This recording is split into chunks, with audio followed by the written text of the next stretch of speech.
Архив текст, сүрөт, видео, аудио форматында болот. Ар бир компонентти влогко кошсо болот. Влогду даярдоо учурунда архивдик материалдарды кошу влогдогу маалыматтын далилдүүлүгүн жогорулатат. Ошондуктан сценарий жазуу этабында архивди кошу абзел. Интервью.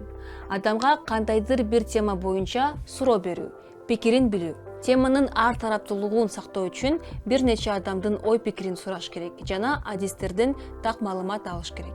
Влогко интервью кошкондо ал кызыктуу жана ар тараптуу болот. Келгиле интервью алып көрөлү. Мен азыр Эркиндик бульварында турам. Шаардыктардын ою боюнча кыргыздын кызы кандай болуш керек экенин билип көрөлү. Суроо берсе болобу? Нет, пожалуйста. Какой должна быть кыргызская девушка? Я думаю, что кыргызская девушка должна быть целеустремленной, амбициозной, знать, чего она хочет. Кыргыз кызы менин оюмча эң биринчи тартиптүү болуш керек. Вопрос, один вопрос. На кыргызском сможете ответить? Да, конечно. Кыргыз кызы кандай болуш керек? Кыргыз кызы ыймандуу болуш керек. А какой должна быть кыргызская девушка? Не надо.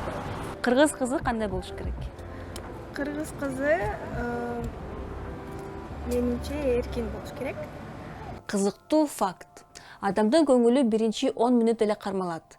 Интернетте алганда видеонун башын көрүп туруп, бир аз эле кызыксыз болуп кетсе, колдонуучу видеону которуп салат. Анткени интернетте контенттин түрү бар. Ошондуктан эгер влогду аягына чейин көрүүнү кааласаңыз, анда аны максималдуу түрдө кызыктуу кылыш керек. И баса кызыктуу факт деп туруп, кайсы бир ишенимдүү булактан алынган фактыны кошуп койсоңуз, көрүүчүнүн көңүлүн кармап каласыз. Жөнөкөй, бирок натыйжалуу фокус.